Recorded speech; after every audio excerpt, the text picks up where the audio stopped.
का चुनाव हारे हैं, उन्हें नींद नहीं आ रही है। जब से उत्तर प्रदेश का चुनाव भारतीय जनता पार्टी के लोग हारे हैं, उन्हें नींद नहीं आ रही है। और इसीलिए आप देखते होंगे कि पहले तो साजिश करके आसपास कि किस तरीके से माहौल खराब किया जाए उसकी कोशिश की, लेकिन वो कामयाब नहीं हुए। और आपके ही बगल में जहां चुनाव होना था 13 तारीख को, हमारे उत्तर प्रदेश के मुख्यमंत्री जी कई बार वहां कार्यक्रम किए हैं। एक बार नहीं, कई बार कार्यक्रम किए हैं। एक बार, 2 बार, 3 बार, कई कार्यक्रम करे उन्होंने। वहां तो बगल में 3 बार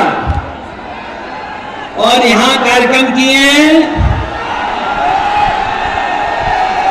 और जिस समय त्योहार मनाए जा रहे थे, जिस समय हम और आप लोग बड़ी खुशियां मनाने का त्योहार पे कार्यक्रम कर रहे थे, हालांकि महंगाई की वजह से जिस खुशी, जिस लगाव के साथ हम लोग त्योहार मनाते हैं, इस महंगाई में हम लोग उतनी खुशियां नहीं मना पाए। लेकिन जब खुशियां मनाने का वक्त था, न केवल उत्तर प्रदेश बल्कि उत्तर प्रदेश के लोग जो बाहर से चल करके आए थे अपने घर परिवार के बीच में त्योहार मनाने के लिए, उन्होंने मन बना लिया था कि 13 तारीख को वोट डाल करके ही उत्तर प्रदेश से वापस जाएंगे। हमारे प्रधान भाई और तमाम जो जमीनी नेता हैं वो जानते होंगे, जिस समय गांव में प्रधानी का चुनाव होता है, बड़ी कोशिश कर करके उन्हें बाहर से बुलाया जाता है, बड़ा इंतजाम करना पड़ता है, तब बुलाया जाता है। लेकिन इस बार तो त्योहार पड़ गए थे उन तारीखों में, लोग अपने आप आए थे। और बीजेपी की एलआईओ और इनके इंटरनल सर्वे ने बताया, उन्हें कानों में भनक पड़ गई कि जो लोग छुट्टी से आए हैं वो लोग भी छुट्टी बढ़ा रहे हैं और 13 तारीख को वोट डाल करके जाएंगे और बीजेपी को हरा कर देके जाएंगे। उन्होंने चुनाव 13 तारीख से टाल दिया, 13 तारीख का चुनाव टाल दिया। लेकिन मैं बीजेपी के लोगों से कहना चाहता हूं, चुनाव आप टालोगे तो चुनाव हार करके जाओगे। चुनाव टालने वाले जीत नहीं सकते हैं। अभी तक तो हम लोग सुनते थे कि लखनऊ और दिल्ली वाले इंजन टकरा रहे हैं आपस में। जो लोग बारीकी से राजनीति को समझते होंगे वो जानते होंगे कि दिल्ली और लखनऊ में इंजन टकरा रहे हैं और उस टकराने के तमाम उदाहरण हैं।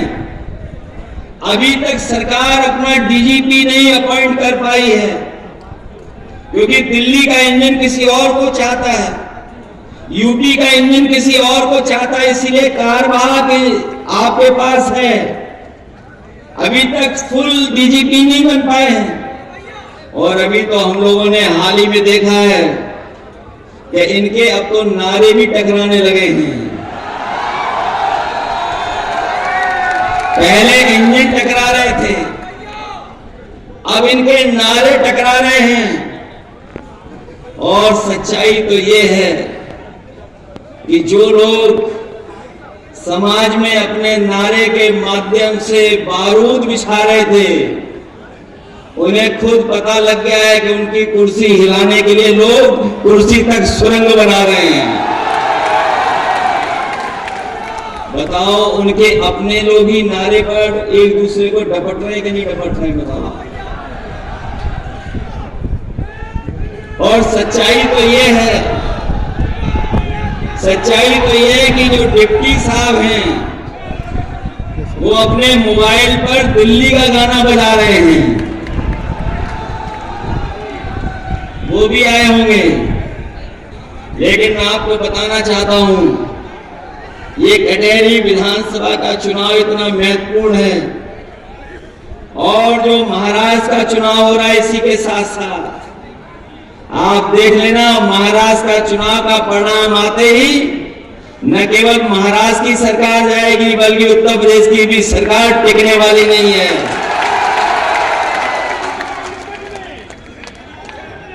ये टिकने वाली नहीं है। इसीलिए जो लोग नारा दे रहे थे, ये नारा जो दिया गया था बांटो और काटो वाला, ये नारा अंग्रेजों से सीख करके आए थे। ये अंग्रेजों ने कभी नारा दिया था डिवाइड एंड रूल। ये हमारे पढ़े लिखे लोग जानते होंगे, डिवाइड का मतलब जानते हो हिंदी में क्या है? ये अंग्रेजों से सीखा था। अंग्रेज तो चले गए, लेकिन अभी उनके विचारवंशी और वचनवंशी हमारे आपके बीच में हैं। लेकिन ये बात समझ लें कि हमारा समाज बंटने वाला नहीं है। उत्तर प्रदेश की जनता और कन्हेरी की जनता सौहार्द पसंद करती है, भाईचारा पसंद करती है, आपस में मिल करके रहने का काम करती है। और सच्चाई तो ये है, जब से पीडीए का नारा हम लोगों ने दिया है, मैं अपने इन कार्यकर्ताओं को बधाई दूंगा। ये सरकार वाली गलती न करें। सरकार को पीडीए में भी डीएपी दिखाई दे रही है। कैसी सरकार है सोचो आप। उन्हें पीडीए में भी डीएपी दिखाई दे रही है। उल्टा पकड़ रखे हैं। पीडीए को कुछ नहीं दिया, अब डीएपी भी छीन ली किसानों से। अभी तक तो हम कहते थे ये बोरी में चोरी कर रहे हैं, अब तो पूरी की पूरी बोरी उठा ले जा रहे हैं। बताओ, कहीं किसानों को डीएपी मिल रही है? आज डीएपी के लिए परेशान होना पड़ रहा किसान को। जब बुवाई है, खेत तैयार है, सरकार किसानों को नहीं उपलब्ध करा पा रही है और पूरे प्रदेश का किसान डीएपी की लाइन में लगा हुआ है। ये वही लोग हैं जो कहते थे हम किसानों की आय दोगुनी कर देंगे। मैं अपने किसान भाइयों को कहना चाहता हूं, 4 जून को ही रिजल्ट आया है। आपने भारी बहुमत से समाजवादियों को जिता करके भेजा है। आपकी लड़ाई उत्तर प्रदेश से लेकर के लोकसभा में हम लोग लड़ने का काम करेंगे और जब भी मौका मिलेगा सबसे बड़े फैसले हम अपने किसान और गरीबों को लेकर के उनको आगे बढ़ाने का काम करेंगे। ये लोग, जो लोग अंग्रेजों के विचारवंशी हैं, वो सब उल्टा पुल्टा कर रहे हैं और उल्टा पुल्टा इतना कर रहे हैं कि हमारे समाज में तो ये परंपरा है कि जो ज्ञानी है, जो संत है, जो मुनि है, वो बोलते कम हैं। लेकिन कलयुग में सुनने में आ रहा है कि आजकल बोल ज्यादा रहे हैं। जिन्हें मिठास वाला भाषण देना चाहिए वो कटुता भरी बातें कर रहे हैं। जिन्हें समाज को जोड़ने की बात करनी चाहिए वो समाज में दूरियां पैदा करने की बात कर रहे हैं। वो इसलिए घबराए हुए हैं कि वो पीडीए का जो नारा है उससे तो अभी डरे हुए थे। सुनने में आ रहा है कि कटेरी विधानसभा के जो इंटरनल सर्वे मंगाया उन्होंने, तो डर के साथ साथ वो हिले हुए भी दिखाई दे रहे हैं हमें थोड़ा बहुत। इसीलिए भाषा क्या बोल रहे हैं, भाषा क्या हो गई उनकी। अब वो जनता से नहीं लड़ना चाहते हैं, वो अब जनता को पीछे कर करके अधिकारियों से चुनाव लड़ना चाहते हैं। लेकिन मैं जानता हूं जनता भी मुकाबले के लिए तैयार है। इस बार जनता भी तैयार है। इस बार ये कोई सुनने वाली नहीं है। और जब से बीजेपी का जो इंटरनल सर्वे लीक हुआ है, इन अधिकारियों को भी पता लग गया है। तो ये दिखावे के लिए तो आपको पकड़ा पकड़ी करेंगे, लेकिन ये भी बीजेपी को हराना चाहते हैं।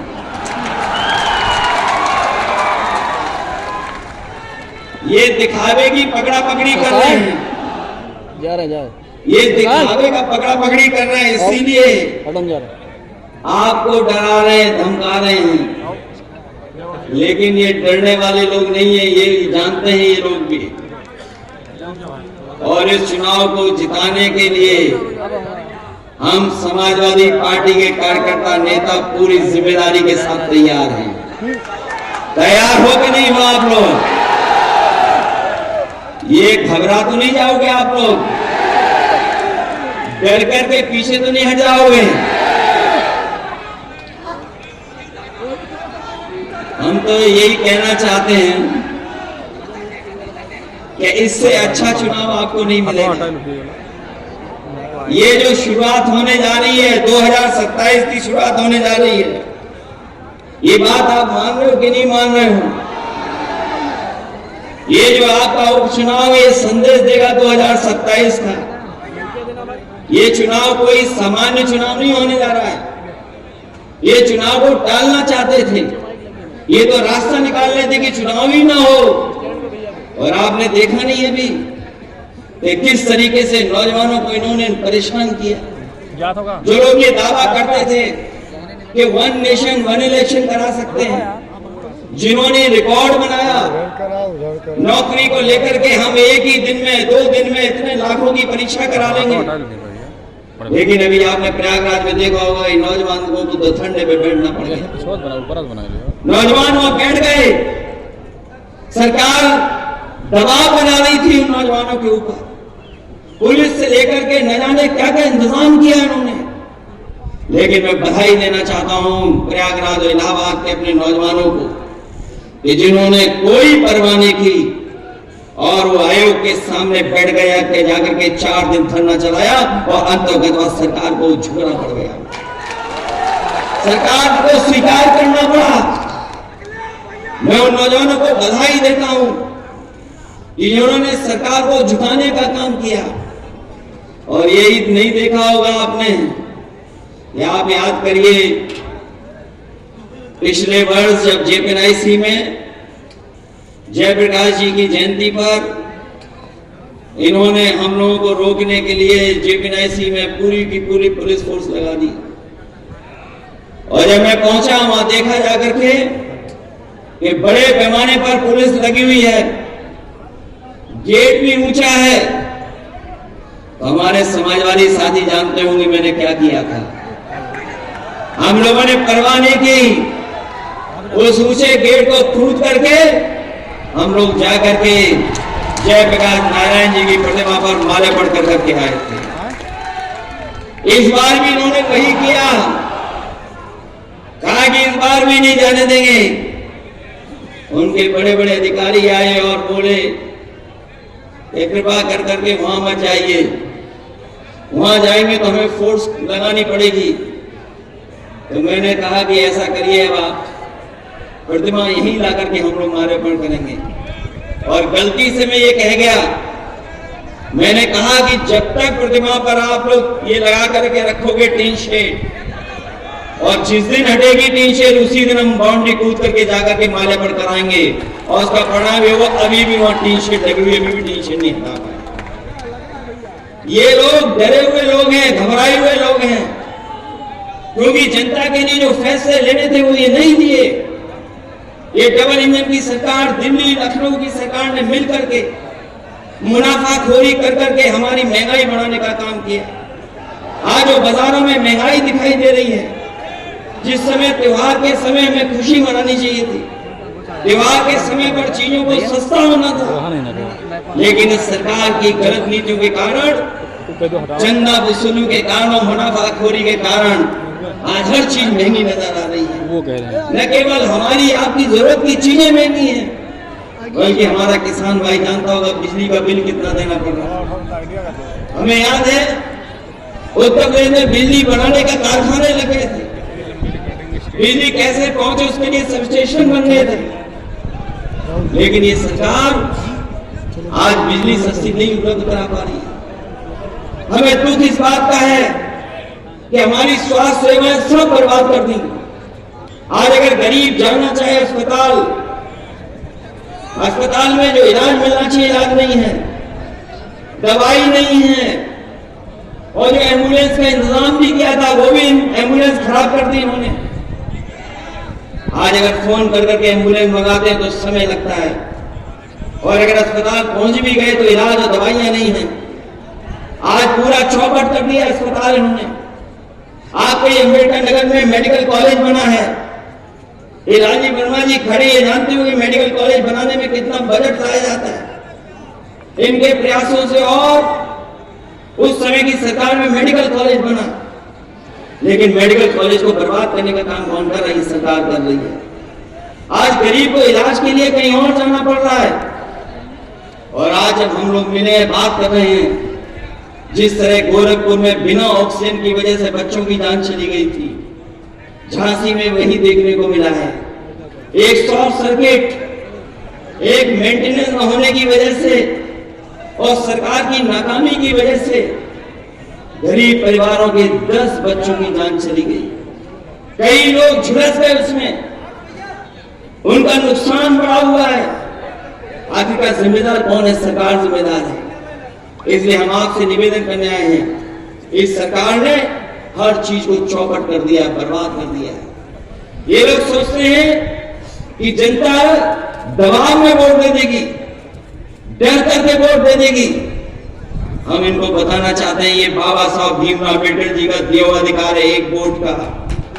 ये एक वोट का अधिकार उनका दिया हुआ है, जिसकी वजह से हमारा लोकतंत्र मजबूत दिखाई दे रहा है। अगर आप हमारे अधिकार को छीनोगे, इस अधिकार को बचाने के लिए हमें कुछ भी करना पड़ेगा तो हम करके दिखाएंगे और हम वोट डाल करके आएंगे। इसलिए हम आपसे विशेष अपील करना है। ऐसा तो नहीं कि अगर एक बार रोक दें तो वोट डालने नहीं जाओगे आप। मैं इसलिए अपील करना चाहता हूं, अगर एक बार रोके तो घूम करके दोबारा जाना, और अगर दोबारा रोके तो तीसरी बार जाना, और तब तक जाते रहना जब तक आप अपना वोट का अधिकार, वोट डालने का काम न कर लो। और जहां तक सवाल हमारे पुलिस के अधिकारियों का सुना है, जिला अधिकारी जी रिटायर होने जा रहे हैं। सुना है कि जिला अधिकारी जी रिटायर होने जा रहे हैं। हम लोग लखनऊ में बैठ करके भी देख रहे हैं कि वो जिला अधिकारी कम लग रहे हैं, वो भारतीय जनता पार्टी के जिला अध्यक्ष ज्यादा लग रहे हैं। और लग तो ये भी रहा है कि उनकी इच्छा ये कि वो भी चुनाव लड़ लें।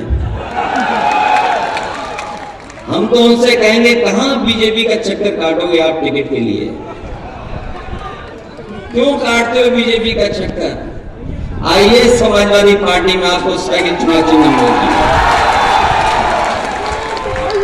अगर यही इच्छा है चुनाव लड़ने की तो क्यों बीजेपी के चक्कर काट रहे हो? वहां तो कई सीढ़ियां हैं, कई इंजन हैं, किस इंजन से टकराओगे? और वह भरोसा भी नहीं टिकट मिले कि कब कट जाए। जो लोग अपने गठबंधन के लोगों को धोखा दे सकते हैं, वो किसी को भी पीछे छोड़ सकते हैं। इसलिए हम तो जिलाधिकारी महोदय से कहेंगे कि जो बाबा साहब भीमराव अम्बेडकर जी का संविधान है, जिस संविधान के तहत और जिस संविधान की आप ही शपथ लेते हैं, जनता की सेवा के लिए, संविधान की सुरक्षा के लिए, लोकतंत्र को मजबूत करने के लिए, कम से कम आखिरी समय पे तो ये ध्यान रखना कि लोकतंत्र को मजबूत कर करके जाना। और हम समाजवादी लोग हैं, हराने वाले लोग नहीं हैं। कोई ऐसा तो नहीं डरने वाला बैठा हो यहां पर? डरोगे तो नहीं? पिछली बार आप लोग डरे नहीं थे, इसी वजह से आप इतनी लोकसभाएं जीते हैं। यहाँ बहुत सारे साथी हैं, ये राजभर जी बैठे हैं, एमपी साहब ये जानते होंगे, रिजल्ट इनका बन गया, तैयार हो गया, लेकिन इनका रिजल्ट की घोषणा नहीं कर रहे थे। रात में जब इनसे हमारी बात हुई और हम लोगों ने दबाव बनाया, तब जाकर के इनका रिजल्ट घोषित हुआ, और रिजल्ट का परिणाम यह हुआ कि रमा सिंह राजभर जी आपके सांसद बन गए। यहाँ बहुत सारे लोग हैं, काउंटिंग के दिन लड़ना पड़ा, और लड़ना पड़ा, इतना लड़ना पड़ा जिसकी आप कल्पना नहीं कर सकते। कई जगह तो ऐसा है कि जो आपका रिजल्ट आपके पक्ष में था लेकिन आपके पक्ष में नहीं आने दिया। हम लोग भी उनके नाम हम लिख के बैठे हैं। आप सरकारी सीसीटीवी कैमरे से तो बच सकते हो, आप सरकारी सीसीटीवी कैमरे से तो बच सकते हो, लेकिन जनता की आंखों में जो सीसीटीवी का कैमरा है उससे आप नहीं बच सकते हो। उसमें सब कुछ रिकॉर्ड हो रहा है। और ये लोग जो कहते हैं कि कुछ भी करने हैं, वोट तो हम ही पा जाएंगे, जीत जाएंगे, ये समाजवादी लोग हैं, इनकी परवाह मत करना। ये रूमर फैला रहे हैं इसलिए क्योंकि वो चुनाव हारने जा रहे हैं। इसलिए मैं आपसे विशेष निवेदन करने आया हूं, क्योंकि हमें सड़क से चलना पड़ गया, हमें हेलीकॉप्टर से आना था। जहां से हेलीकॉप्टर चलना था वहां मौसम नहीं था ऐसा कि उड़ सके। जब मुझे लगा कि हम नहीं उड़ पाएंगे हेलीकॉप्टर से, तो मैंने कहा कोई कुछ परवाह नहीं, हमें चाहे हमें सड़क से चलना पड़े, चाहे हवाई जहाज से आना पड़े, हम हवाई जहाज से आकर के फिर सड़क से चल करके आपके बीच में आपसे निवेदन करने आए हैं। क्योंकि ये चुनाव लालजी वर्मा जी या प्रत्याशी शोभावती जी का तो है ही है, लेकिन ये चुनाव लखनऊ वाले इंजन और हमारे और आपके बीच में है। बताओ लखनऊ वाले इंजन की आवाज कैसी हो गई है जैसे जैसे चुनाव करीब आ गया है। क्या कोई विकास की बात कर रहे हैं? वो हमें और आपको कितना बुरा भला कह रहे हैं। कहते हैं समाजवादी लोग माफिया लोग हैं, समाजवादी लोग गुंडे अपराधी लोग हैं, और नाना ने क्या क्या बोलते हैं, सारे माफिया हमारे पास है बता रहे हैं। और सच्चाई तो ये है कि मुख्यमंत्री जी जब घर से निकलते हैं तो आईना नहीं देखते हैं। और इसलिए मैं कहता हूं, आप मेरे जाने के बाद भी पूछ लेना, अगर पुलिस के लिए सबसे अच्छा काम अगर किसी सरकार में हुआ था तो समाजवादी लोग समय पर हुआ था।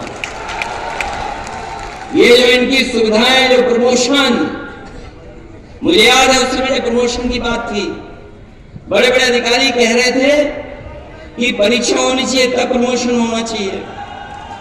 लेकिन मैंने उस समय कहा कि हमारे जो जवान हैं, ये जो भाग दौड़ करके काम करते हैं, ये परीक्षा में पास होंगे फेल होंगे पता ही नहीं। मैंने कहा कोई परीक्षा नहीं होगी, इनको सीधा सीधा प्रमोशन होगा। और रिकॉर्ड प्रमोशन अगर किसी ने कराने का काम किया तो समाजवादी सरकार ने किया। मुझे याद है वो समय पर हमारे पुराने लोगों को याद होगा, अगर कोई थाने जाता था अपनी समस्या को लेकर के, डीजल पेट्रोल नहीं होता तो उनकी गाड़ी नहीं चल सकती थी। पहले कहते थे कि यहाँ पर डीजल पेट्रोल भरो तब गाड़ी चलेगी। 100 नंबर व्यवस्था हम लोगों ने लागू कर करके की, जिससे कि हमारी पुलिस समय पर पहुंच जाए। लेकिन जब से 100 से 112 हुआ है, पूरा इंतजाम बदल गया है। गिनती क्या बढ़ी है, अब मौके पे हिसाब किताब भी बढ़ गया है। और पहले 100 नंबर वाले समस्या का समाधान करते थे, अब वो बुला करके थाने में हिसाब किताब करते हैं। बताओ ये सच्चाई है कि नहीं है? और 50 में पायदान पे जो था अधिकारी वो सबसे ऊपर है। जो अच्छे अधिकारी हैं वो अंदर ही अंदर वो भी सुरंग खोद रहे हैं। ये जानकारी हमें कहां से मिल रही है? वही अधिकारी जिनको डिमोरलाइज किया जा रहा है, जिनको पद मिलना था, पद नहीं मिलकर के उन्हें नीचे दबाया जा रहा है, वो भी आपकी सरकार का इंतजार कर रहे हैं कि कब समाजवादी सरकार आएगी तो हमें भी जनता की सेवा करने का मौका मिलेगा। जिन्होंने अन्याय किया उनके खिलाफ कार्रवाई करने का काम करेंगे। वैसे हम हमारे तमाम लोग जानते होंगे, गोरखपुर वाले लोग जानते होंगे, बड़े लोगों की फाइल हमारे पास भी आई थी। वो गलती हमारी है कि हमने फाइल पे साइन नहीं किया। इसलिए हम चाहते हैं कि हमें मत बदलो भाई, हमें भी शरीर रहने दो, अपने जैसा मत बनाओ। और सरकारें तो आती जाती हैं, सरकारें आई चली गई, लेकिन कम से कम हमें इंस्टीट्यूशन को अच्छा बनाना चाहिए। लोकतंत्र को अच्छा होना चाहिए, व्यवस्था के प्रति भरोसा बढ़ना चाहिए। सबसे बड़ा नुकसान अगर भारतीय जनता पार्टी ने कोई किया है तो ये जो व्यवस्था है उसका नुकसान करने का काम किया है। इसलिए मैं आपसे निवेदन करना चाहता हूं कि लाइन में लग करके वोट देना। अगर नोटबंदी पे लाइन में लग सकते हो तो बताओ वोट डालने के लिए लाइन में लगोगे कि नहीं लगोगे? डीएपी के लिए लाइन में लगना पड़ रहा है आपको। कम से कम डीएपी का गुस्सा तो निकालो इन पर। और अपने नौजवानों से कहना चाहते हैं नौकरी रोजगार भी मिलेगा और अग्निवीर जैसी व्यवस्था हम कभी स्वीकार नहीं कर सकते। ये जो आधी अधूरी नौकरी वाला है मामला, ये हम लोग कभी स्वीकार नहीं कर सकते। जब भी समाजवादी लोगों को मौका मिलेगा हम लोग पक्की नौकरी दिलाने का काम करेंगे, जिससे फौज की पक्की नौकरी हो। इसलिए मदद करिए आप सब लोग। बताइए चुनाव में मदद करोगे सब लोग? ऐसा उपचुनाव नहीं देखा होगा आपने कि पूरी सरकार लगी हो चुनाव हराने में, इंतजाम करने में, और वो भी किन से लड़ रही? वो समाजवादियों से घबराई हुई है। ये बात तो मानते हो कि समाजवादियों से घबराए हुए हैं। अभी पूरी फौज लगाई हुई है उन्होंने। न जाने कितने विधायक होंगे और लोग भी घूम रहे होंगे, मंत्री भी आवाज जा रहे होंगे। इसे घबराओगे तो नहीं आप लोग? इसे मदद करिए, आप लोग चुनाव जिताइए। मुझे पूरा भरोसा है कि जिस समय आप लोग वोट डालेंगे तो यहाँ पर शोभावती जी ऐतिहासिक वोटों से जीत करके जाएंगे। इन्हें जिताइए और मदद करिए। समीकरण आपके पक्ष में है, इससे अच्छा समीकरण आपको नहीं मिलेगा। इसलिए पीडीए की लड़ाई को भूलना मत। पीडीए लोग सकारात्मक हैं, एनडीए के लोग नकारात्मक हैं। इनकी नकारात्मक सोच ही है जिसकी वजह से इस तरह के धारे बना रहे हैं। इसलिए पीडीए और समाजवादियों को जिताने का काम करना, यही मैं आप सबसे निवेदन कर रहा हूं। मुझे पूरा भरोसा है कि आप सब लोग मिलकर के इस चुनाव को जिताने का काम करोगे। बहुत बहुत